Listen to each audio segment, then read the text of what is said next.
You can't escape stress. Stress is everywhere, right? But really, it's about the tolerance of stress, your reaction to stress. Today, I'm going to take you in a completely different direction.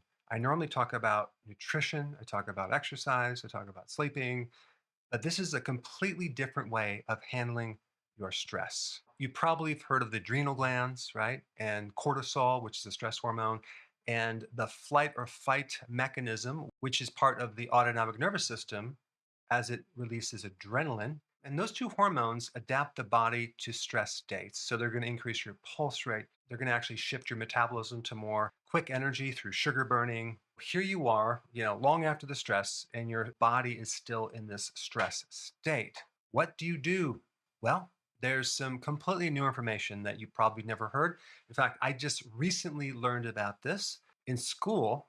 I studied about this hormone called oxytocin, right? And oxytocin has everything to do with pregnancy, a mother bonding with the child, lactation, uterine contraction during pregnancy. It's also involved in the sexual act. But overall, I thought it related only to reproduction. In fact, the Greek word for oxytocin comes from two different words, which means swift childbirth, right? So if you have enough oxytocin, you can have a baby very A to B. But I didn't know this. And maybe because they haven't really discovered this until fairly recently, but oxytocin is involved in some other things that can greatly counter your stress. In fact, it is the most important hormone in counteracting cortisol and the flight or fight mechanism. In other words, oxytocin modulates or regulates the HPA axis. And I'm talking about where these stress hormones come from the hypothalamus, pituitary to the adrenal. And so oxytocin is a major hormone involved in regulating your mood, specifically anxiety and stress. You have a lot of problems, right? And you're worrying a lot. It's also involved in social biology. Now, what is that?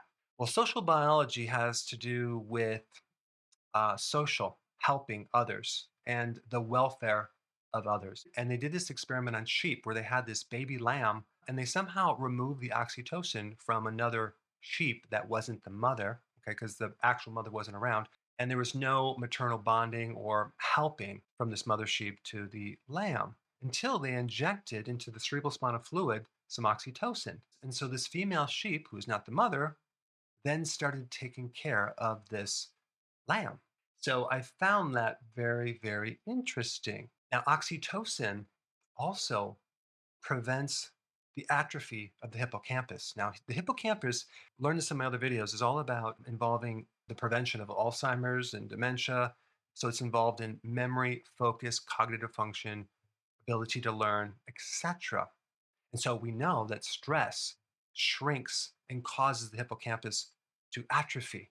Well, oxytocin protects the hippocampus, which is why they sometimes use the oxytocin nasal spray in Alzheimer's patients and other patients that have anxiety and things like that, which is quite interesting. They basically found this relationship to when someone sprays oxytocin up into their sinuses, their fear goes down and their trust for others goes up.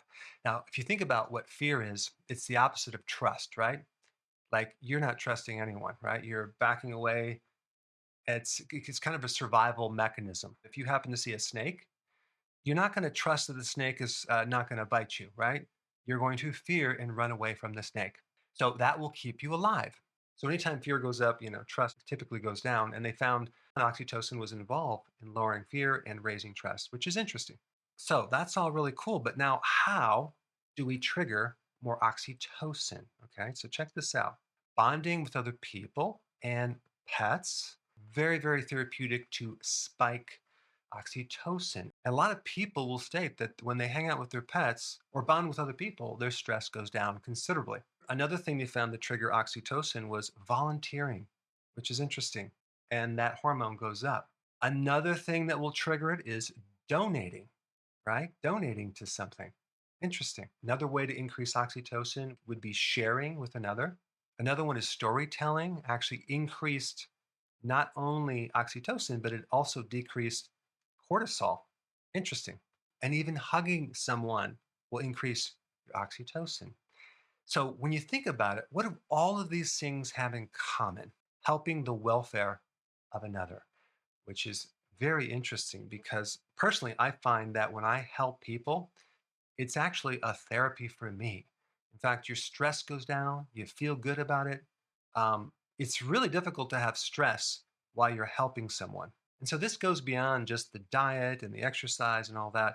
It's something that you can do to increase oxytocin to help your own stress. But go ahead and comment down below if you find that when you help people, you feel better and you're less stressed. Now, I'm not suggesting that you go up to every single neighbor and start hugging people, but I am suggesting that just the awareness of all these other social things that you can do is something that can lower your stress and help another. Now, that being said, there are a couple nutritional factors that are also involved too, because they found that vitamin C helps increase oxytocin. This is why, for example, your adrenals have a very large supply of vitamin C. Magnesium is also involved in helping make oxytocin. And so you need those two nutrients, okay? And then also you need enough cholesterol. Okay, so cholesterol also is involved. So if you are on a low cholesterol diet, that could be a problem. Estrogen also increases the receptor for oxytocin. So this could explain when a woman goes through menopause, the anxiety goes up because the estrogen does go down, and then estrogen is needed for oxytocin to work. But anyway, I think this is just fascinating information. I've never known these other functions of oxytocin, which relate to just really helping people. That gives us another solution to staying stress free. Now, if you have not seen my webinar on stress doing acupressure, that's a really good one to watch because there are physical things that you could do to extract stress. And I do this every night before I go to bed. And I put that video up right here. Check it out.